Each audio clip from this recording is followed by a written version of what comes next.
In case you don't have a card, if you don't have laundry card, you need to buy it.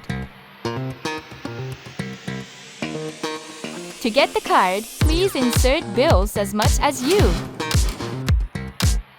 need to charge and then press blue button.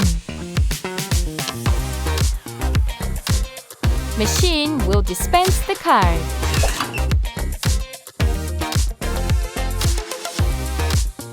In case you have a card, put card on the card charger. Insert bill in the slot as much as you need credit. See credit in display. Push the red button.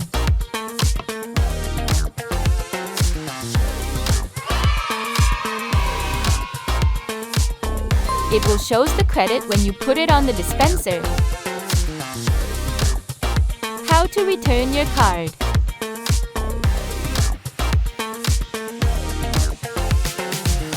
Precautions before use.